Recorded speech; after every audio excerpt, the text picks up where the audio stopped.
Good afternoon and welcome. Thank you for being here today, and thank you to Timony and Jim for hosting today's event. So thank you all for coming. It's really nice to see that all of you have come here, had a connection with my father, and made an impact in his life that was really positive. My father was just an amazing person that could make anyone happy with just a simple conversation. He loved adventure and danger and constantly tried to influence my sister and I to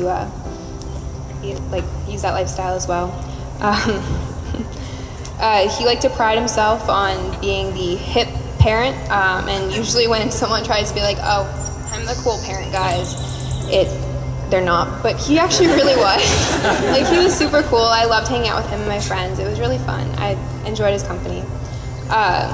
My father really just shaped me into the person that I am today, and he taught me how to think logically, how to be smart but still act like a child, and how to procrastinate. Everything that has happened within this past month has been really surreal, and I honestly don't really know how I feel at the moment, but I do know that I'm not only just going to miss my dad, but I'm going to miss my friend. So yeah, I'm good.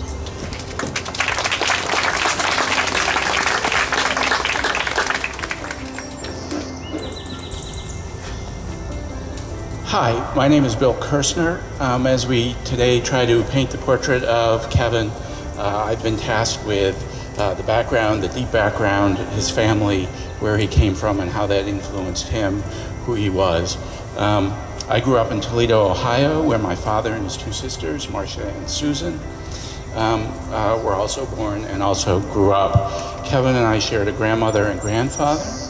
Kevin and I are one of 4 first cousins. Our other first cousin, Justin, is also here today. We had a grandmother, we shared a grandmother named Yetta, and I have to say that she treated us like princes. She spoiled us rotten. We all loved it. In addition to spoiling Justin and myself and Kevin and my brother John, she very much shaped the 4 grandchildren, she and her husband Morris. Morris's father was from Lithuania, Vilnius, Lithuania. He immigrated to this country in the early part of the 19th century, landed in Boston, tried to strike it rich in the shoe business by buying a warehouse full of high button-top shoes the year before they went out of style. We've always had timing in my family. Needing a job, he had a relative in Detroit in the new business of auto parts. Cars were new. This relative promised to set him up in Toledo, Ohio. They moved to Toledo, Ohio, and he set up Toledo Piston Service Auto, which he and then my grandfather and grandmother ran. The business really took off during World War II when they changed production plants, no longer producing auto parts but going into war production. But even with the booming business, my dad, who was young at that time, asked his father, Morris, is this going to be my business? And Morris was quite clear, no. We're shutting down the business. You're going to college. Wasn't an option. My grandpa and grandma were as smart as anybody in our family, but they didn't have the opportunity to go to college. They insisted that my father and both of their daughters get an education. It's part of who we are as a family, and it was part of who Kevin is as a family. It therefore is not surprising of the 4 cousins, they wound up with 3 lawyers and 1 doctor. Justin's the doctor in the family. Much of this came from how they grew up. One more story about that, my grandma Yetta. She used to tell us in the Depression, she sold shoes during the day. At lunchtime, she would walk around downtown Toledo because she knew she could save her dime and have dinner with their family, use that money to feed her family. They insisted that we go to college. I know Kevin took these family lessons to heart and raised Emily and Avery with these same expectations. We were never zealous practitioners of Judaism. just not part of who we were, and I think if you knew Kevin, you understood his stance on religion. That said, we were and we are what I consider to be cultural Jews. That means we honor education and the educated. That means we have a sense of family, of community, of civility, of equality, although we certainly recognize not all food is equal. Kevin certainly realized that. I know Avery went so far the last time I had dinner with him, she brought out a restaurant log where she was critiquing every restaurant. We enjoyed seeking out great food. Kevin lived in Toledo, Ohio for a very short time, and then very quickly moved to Omaha, Nebraska. He would return every summer, and it was a matter of great anticipation in our family when Kevin was going to be coming. We would get to go swimming, we would get to play golf. He always beat me in golf. He was very competitive, as you all know.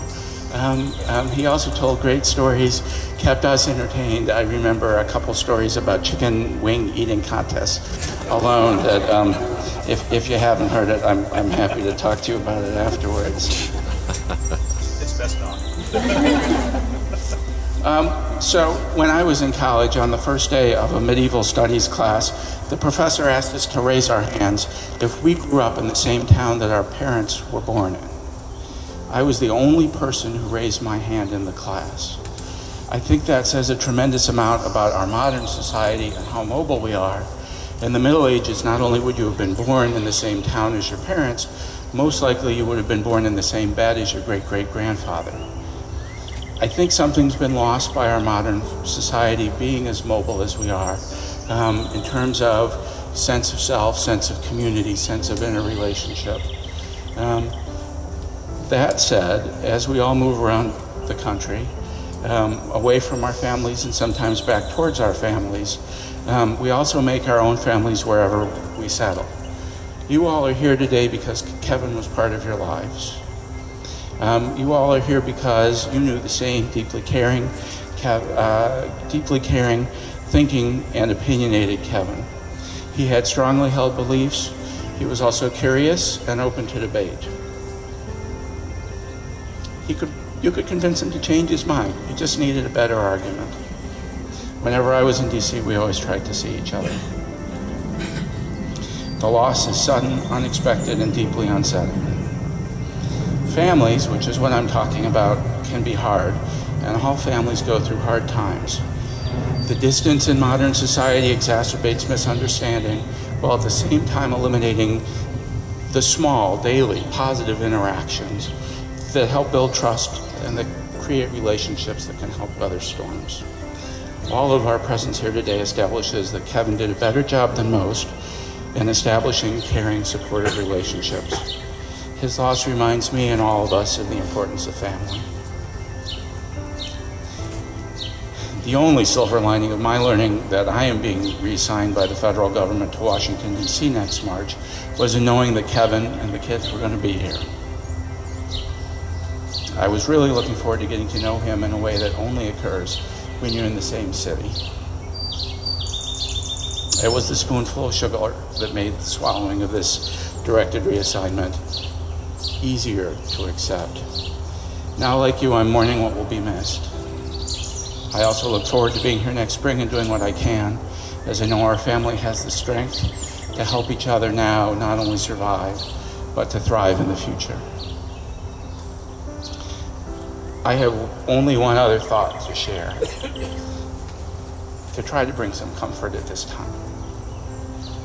And for people like myself and many in my family who are at best agnostic, if not completely atheist, we look for comfort not in God, but often in science.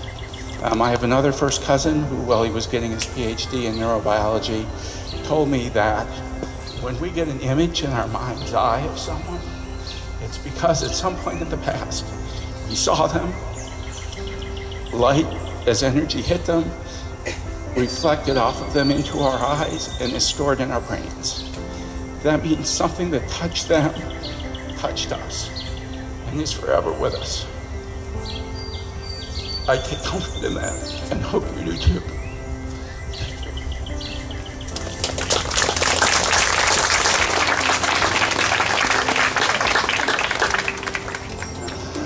My name is Eric Franklin. Let's see if I can hold this thing down.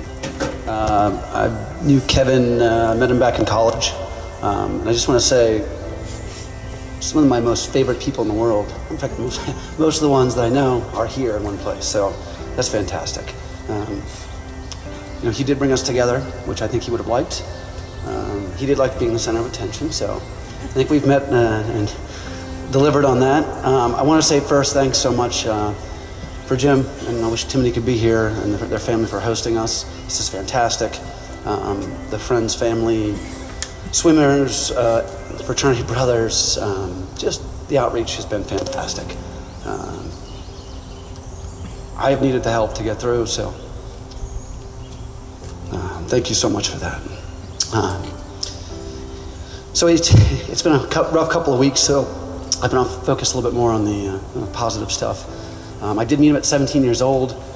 He lived in East Siberia, which is a dorm called Perkins, like five blocks away, but it was 5 blocks too far.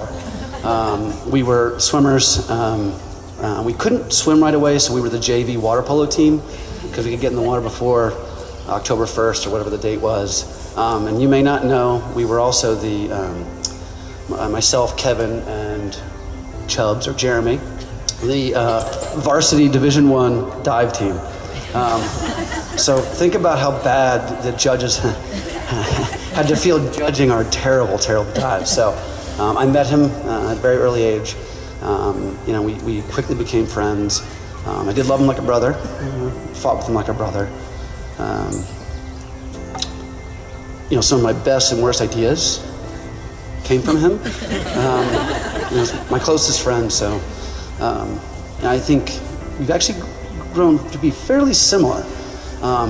Between my friends and my swimmers, I get called Kevin about 50% of the time, which is it's definitely a tribute. It definitely says something. I think how much we've become similar. So yeah, again, anytime I'm looking for an adventure, potentially some trouble, he's the first call I gave.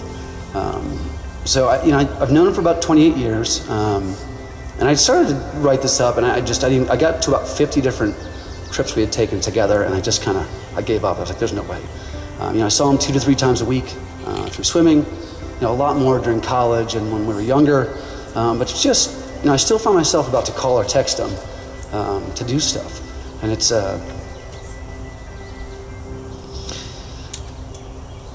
been tough.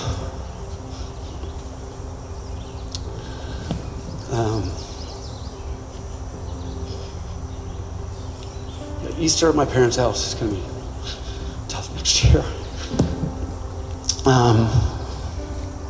Those of you who've known Kevin probably knew he was moderately competitive. I literally for 28 years, there's probably not 2 seconds we weren't competing.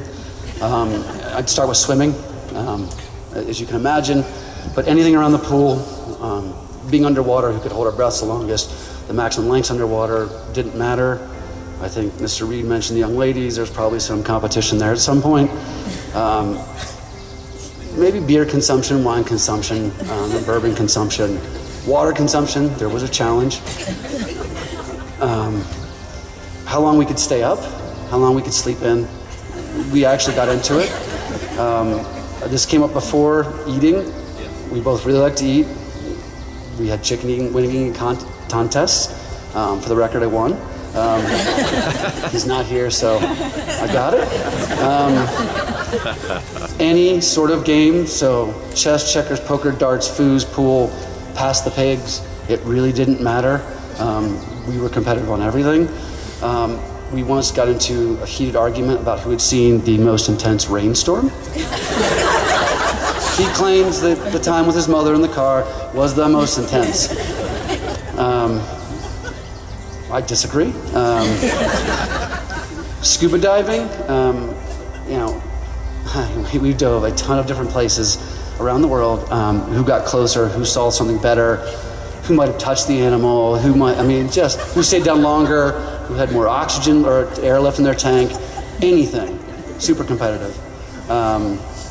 Fishing, we fished on his 40th birthday.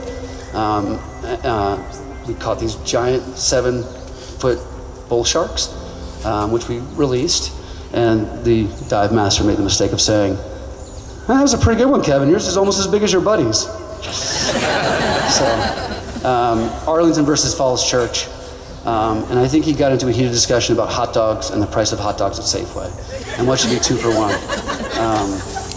Well, I'll say where we weren't competitive was really with our kids. We were really supportive. I mean, he had a really amazing moral compass. I feel like our kids are good friends. We really agreed, not on everything, maybe not a lot of things, but we certainly agreed with how our children should be raised. And I knew I had done well when he told me I was a much tougher parent than him. So I figured I had actually gotten it right. But Emily and Avery, you are the beneficiaries of an amazing father. So at this point, we're the custodians of his memories. We're the village responsible for carrying on. The support you've given has been amazing. Thank you, and please keep it up. I need it.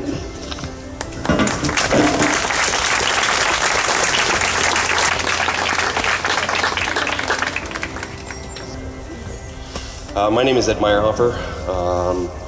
I had the pleasure of meeting Kevin through the swim team at Brown. Freshman year, he was there. Summer, I came out to visit. He was just taking an extra year to pick up some extra classes. When I heard about Kevin from Eric, my heart broke. During my healing process, I had a chance to go through all my photos. I'm kind of anal. I have them all laid out.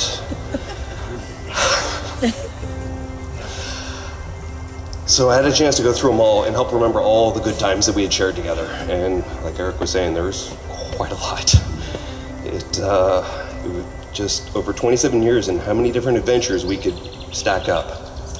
His love for adventure and always trying something new and different is what I will always remember, will always be with me.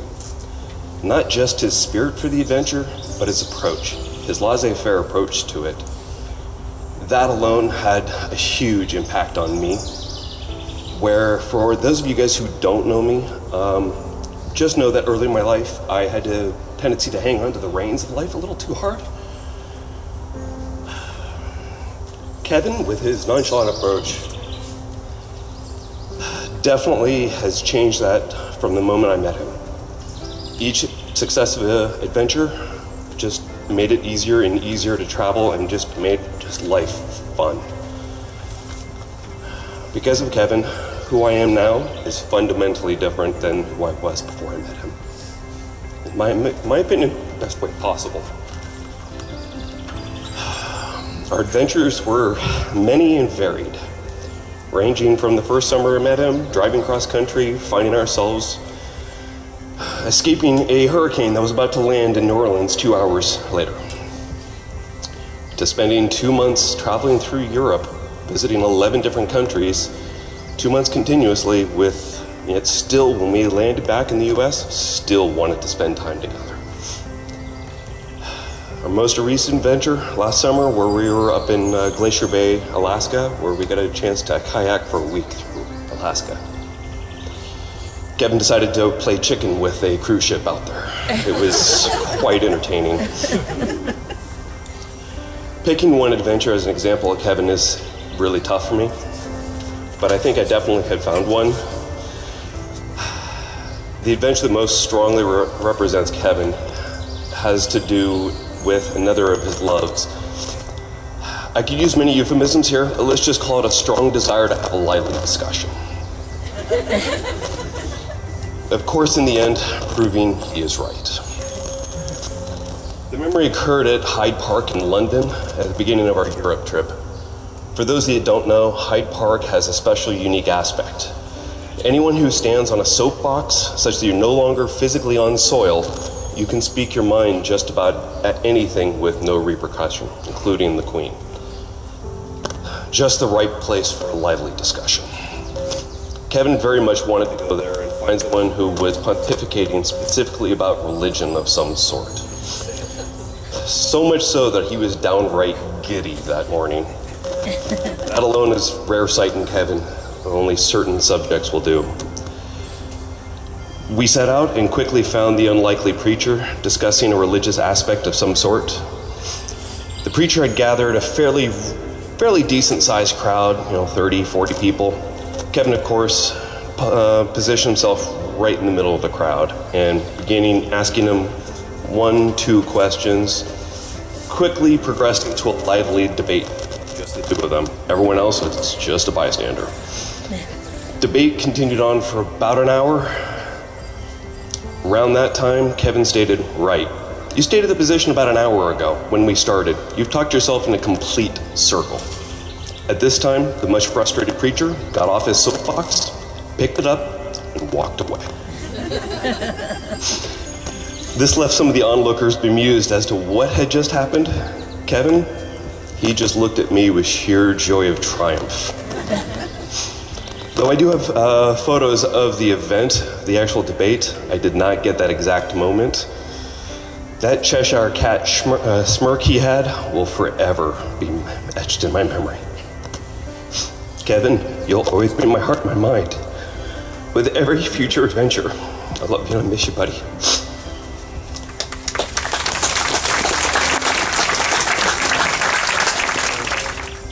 It's an honor to be in front of you today. So I'm Kevin Reed, and Kevin Ruby, first met him very early in college. When you ask, who is Kevin Ruby, where is he from, depends on the day, current events, or if he was trying to impress a young lady. So he might be from somewhere in the Ohio region, Cleveland, where I would kind of joke he's the mistake on the lake, being from Pittsburgh. He could be the wholesome Midwest boy, raised in sunshine from Nebraska, or the athletic body double for David Hasselhoff in Baywatch Santa Barbara escapades of the amazing lifeguard to save a damsel in distress. Going to Brown, for me, was very different coming from Western Pennsylvania. It was kind of like the Twilight Zone. Very different experiences every day and people that I'd met before, and Kevin was kind of a grounding presence for me. I think we got each other, and I can say very honestly, and my parents know this, when I came home from Easter break my freshman year, I was about to leave, but Kevin kind of kept me there for various reasons. I remember many things in college, together amazing times, deep conversations, some pretty late nights, rooming together our junior year, and some great brotherhood with our Phi Psi fraternity. After college, drifted apart a little bit, then got together as we started having families and raising children together. I remember endless barbecues, holiday dinner events, late nights, some very, very late poker tournaments that ended at sunrise. Basically they all kind of melt together in as a tapestry of some amazing memories. It's hard to pick just one, but they all kind of come together to make a wonderful picture of an amazing friend. Some of the best were some dive trips we did together, including one about 2 years ago in Guadalupe with Eric and his dad, Alan, where we got to see great white sharks. And there's nothing better than 5 days on a boat where basically you eat, dive, hot tub, cold or hot drink, and repeat for 5 days. So it was pretty amazing. A few weeks ago at the lake swim on Memorial Weekend, Eric and I were sitting there talking to Kevin before we went to that last swim. And remember, we were giving him a lot of crap, making fun of him.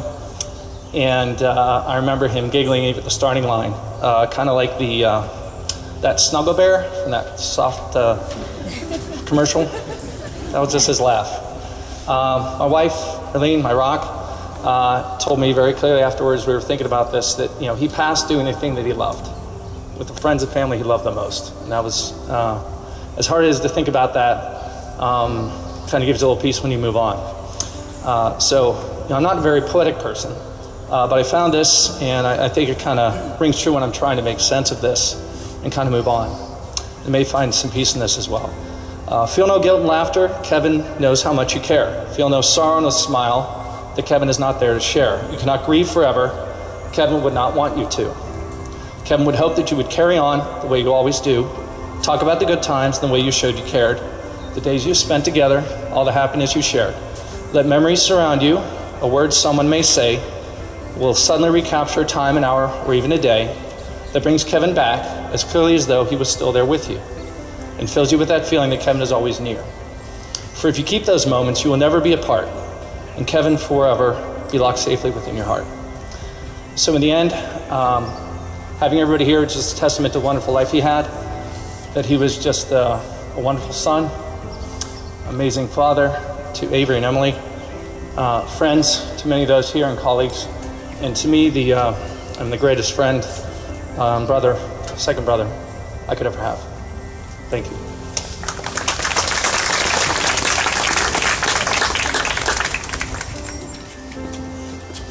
Hello, everybody. My name is Ken Hugh, and when unfortunate and tragic things like these happen, I think one of the first things we reflexive do is kind of withdraw and don't want to experience those memories.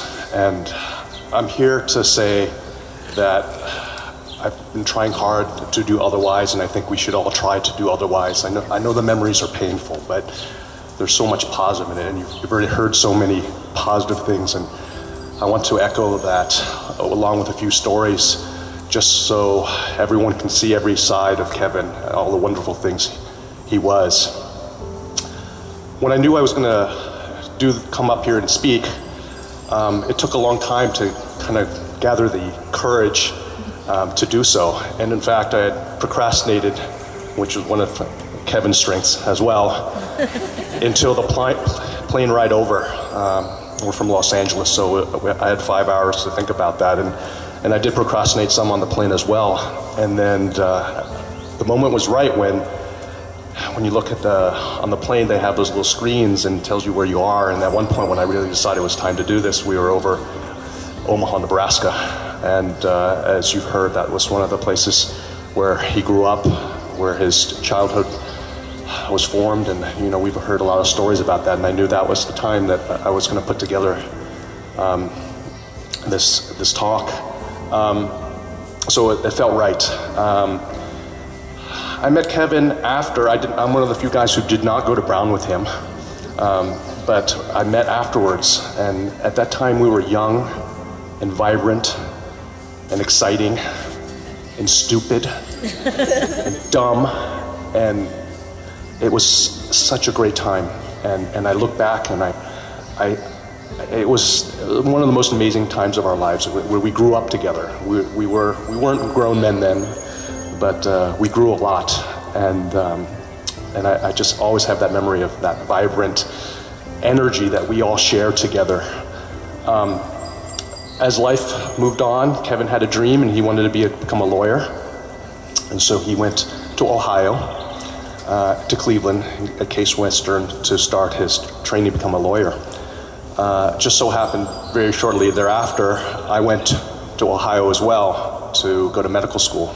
So and I was in Columbus, but we spent many a weekends driving back and forth, enjoying each other's company, pontificating life, religion, politics, amongst some beer and some football games and some just fun times, wing eating contests.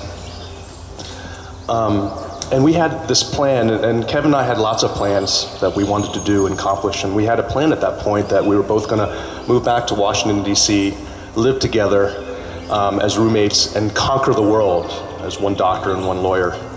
And that didn't really happen because life happened, and unfortunately I went to UCLA to do more medical training, and he was in D.C., but along that time we still shared so many memories with all these guys, and you out there as well.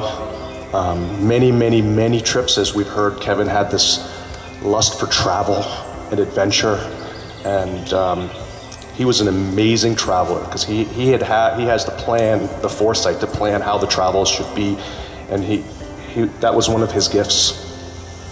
Trips to New Orleans, trips to Las Vegas, and of course what happens in Vegas stays in Vegas, so there will be no details to that.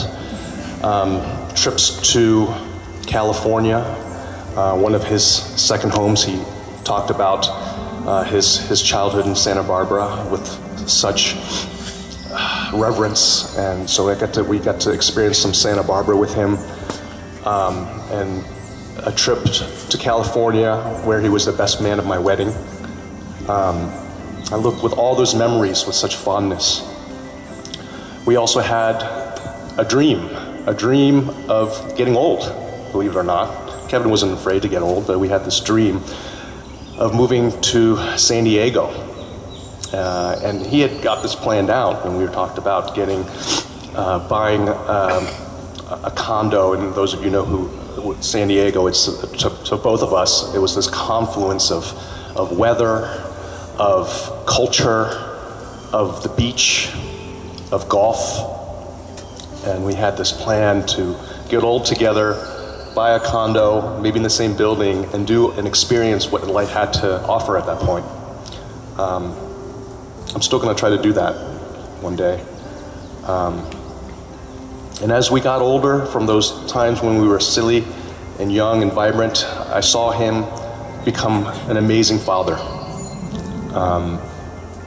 He was committed to that, you know.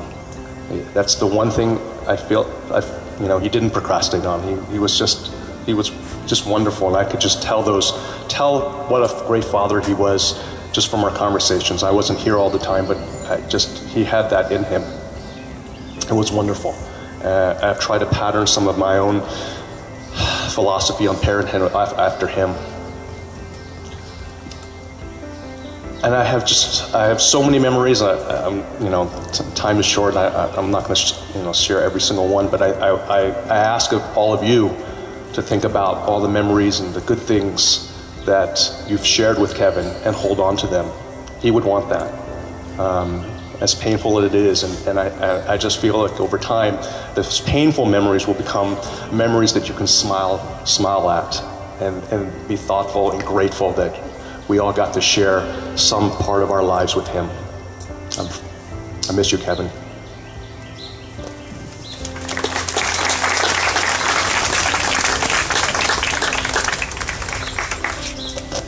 Hi, I'm John Portner, Kevin's law partner. I hired Kevin 19 years ago when our firm was in a very different place.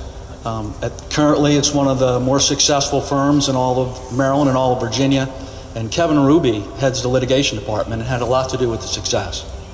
Letters and calls our firm has received from colleagues over the last several weeks makes you feel a lot better about humanity. Laura, who's here from our office, kept a file from the different firms, and they read like this. Geico Staff Counsel. I'm very sorry to hear about Kevin. He was a highly respected attorney by everyone in our office. He'll be missed. Such a worthy adversary. State Farm Staff Counsel. He was always a pleasure to work with and a great contribution to the legal community. Co-counsel for our DC cases. Kevin was always a gentleman to work with and an excellent litigator. Finally, Allstate Staff Counsel, one of our enemies, sent a card. One attorney wrote, Kevin was my scuba advisor anywhere in the world I wanted to dive. There was a good chance he had already done it, and he knew all the secrets. He loved Cozumel. He introduced me to Bonaire. I always smiled when we had a case together. Allstate's our enemy, and they're saying that. Another attorney wrote, when I started working for State Farm, the very first trial I ever saw was between my coworker and Kevin. Everyone knew of him and the firm Portner and Shore.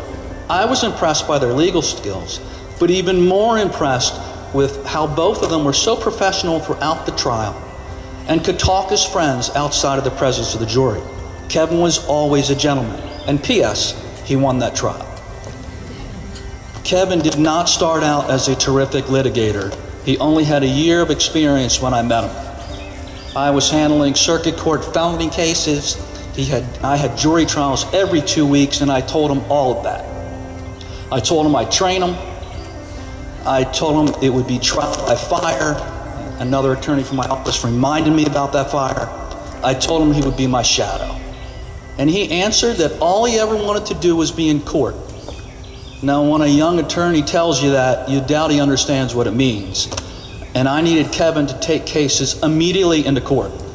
He was just 26 or 27 years old. But based on what he said, I hired him. I hired another young litigator around the same time. And those two became a young army, and all the three of us were in court constantly. Our styles were different. We played off each other. They advised on strategy in all the large cases. They were taught the rules of the game. They learned to be result-oriented and at all times focused on making the judge or jury cry. As as we all know, Kevin loved to deliberate about everything. He loved to deliberate about the pros and cons of cases. Every stone was overturned time and time again in all these discussions. That's all it's been for the last 19 years. He'd walk through my office on purpose, under the guise of getting a drink from the fridge in the conference room where we kept our drinks, only after lunch when he knew I would talk. Then I would routinely be asked what I thought about this argument or this legal position. And when he did it, he had already run the arguments through many people in every single corner of the building. I had told him long ago that I ran my cases by the cleaning lady, by my wife's mom, by my tennis partners, by secretaries, by paralegals, by anyone who would listen.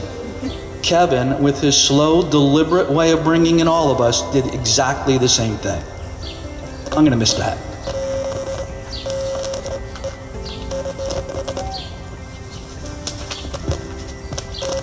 During this process, we would invariably get to conversations about ourselves and our families. I heard about motorcycles, driving lessons, and of course, problems with young girls and their cell phones. I learned about shark cages, what it's like to hike with your dad. I learned about the streets of Cuba, why I should go there. My wife says no. The loyalty of Cleveland Brown fans. Recently, after we talked for a while, he said, you know, there are certain side effects of what we do. He said our kids, our friends, etc., say we talk too much and we're annoying. And I said, I get that. My family has a name for it. And then I said, and this was just a month ago when someone was here, actually heard me say it at the time, and that what he needs to keep in mind was that, of course, there are side effects of what we do. But his results are that he's one of the top litigators in the region, and in my eyes, there could never be another Kevin Ruby. He was brilliant. He was respected inside the firm and out. He was humble. He was ethical. And his results, closing 5 cases over $1 million, were statistically better than 1% of all USA personal injury lawyers. Kevin, of course, was invited to join that elite group of lawyers in the $1 Million Advocacy Club. He refused because that required him to fill out a 3-page application. His habit of marching to his own tune, working towards crazy vacations and fighting bureaucracy did work to my advantage. Years ago, Piper & Marbury, which is currently one of the largest firms in the country, asked Kevin to join their office and gave him a wonderful offer. I told him I had worked for a large firm, my wife still was, and that it was a place for people who bill by the hour and worry each month about making their hours, not people who are willing to bet on themselves and knock out tremendous awards. He stayed with me, and like me, bet on himself, and we both benefited. We all know you can't pick the family you're born into, yet you can pick the family you choose to work with. Inside of a firm that has 50 people lives a family. We play off each other. In that role, Kevin had independent relationships with all the family members. He was our ethical advisor for 19 years. What Kevin said, I listened to. Period. If Kevin said it, it's what we did. He was a mediator. He was a go-to person with difficult clients. He was a teacher, and he was a friend to many. Someone called me the other day and said, I'm really sorry to hear about Kevin. I just heard about it. He was like your little brother. And I said, that's true. Fortunately, not long ago, I learned that when someone is extremely close to you, you taught them, they taught you, you befriended, you respected, you bowed with, you argued with, they're never really gone. They're part of you. As I said, my job was to teach Kevin Ruby how to make others cry. He learned that, and he did a fine job of doing that to all of us here. But also, he made us smile. He made us think. He made us deliberate and see more sides of different personal and case issues. He changed me. He's a part of me. And I'll continue to ask him, outside of others' earshot, of course, what he thinks about certain issues. And I believe he's going to continue to answer.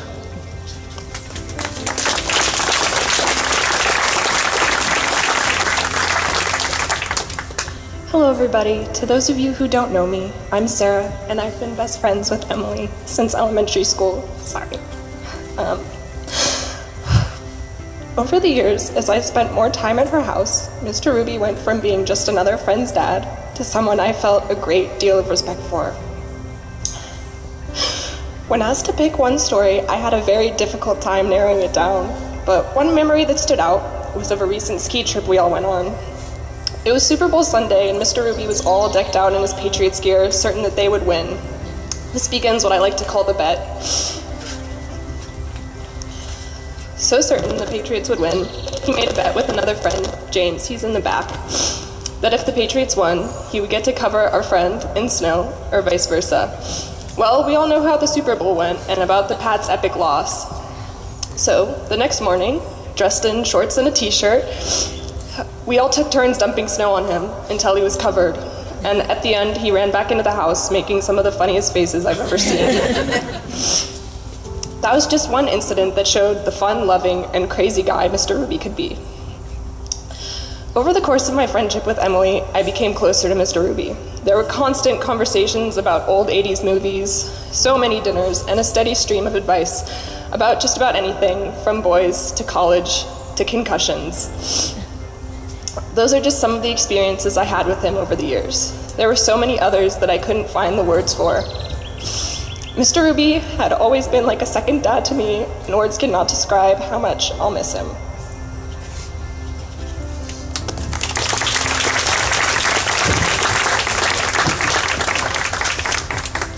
Hi. Okay. Just before I begin, I'd like to take a moment to thank everyone for coming and to not listening. Just the support that has been given has been incredible. So my dad was born in Wisconsin, not knowing of the extraordinary life he was yet to lead. He didn't know that he was going to accomplish more and experience more in his 45 short years of life than most would dream of accomplishing in an average lifetime. He would have never guessed that he would dive with the great whites, hike the Grand Canyon, or kayak through Alaska, even go to an Ivy League school or become a lawyer at a successful firm. He wasn't finished experiencing the world. He had so many more plans, and it is heartbreaking to me to know that he won't be able to carry them through, and that I won't be able to carry them through with him. One of the fondest memories I have of my dad was a few years ago when he took my sister, my grandpa, and I down to Key Largo for my checkout dives. During the dives, I had to stay with the instructor, but of course my dad dove with us. For one of the things that I had to do, I had to take off my mask underwater, put it back on, and then clear it. I was so scared to do this because I hated the thought of getting salt water in my eyes. The instructor kept telling me to do it, and eventually I just shook my head no. Next thing I know, behind the instructor, my dad is taking off his mask and taking out his regulator, which is the tube you use to breathe. Then he just sat there looking at me, arms crossed and everything, eyes open, just watching me, so relaxed and so peaceful. At that moment, I knew I had to take off my mask because he wouldn't put anything back on until I did. That was the kind of father he was. He would do anything for his daughters to succeed. Even though I am only 14, none of the amazing things that have happened to me would have happened without him. Kevin Ruby, son, colleague, adventurer, swimmer, husband, friend, father. To some he was known as Kevin, Ruby, Rubes, or Mr. Ruby. To me, he was just Dad. He was my best friend, my adventure buddy, my confidant, my teacher, my partner in crime. People always say to one another, I don't know what I would do without you. For me, it isn't a hypothetical. I have to find a way to live without my best friend. Although it is not just me. Kevin Ruby was a friend to all, and though we may say he wasn't a social guy, look at everyone around you. My dad touched so many people's lives, and I don't think he realized how many cared for him. The past few weeks have been the most difficult times of my life, not just because I lost a dad, but because I lost my best friend. I think we all lost a friend. Thank you.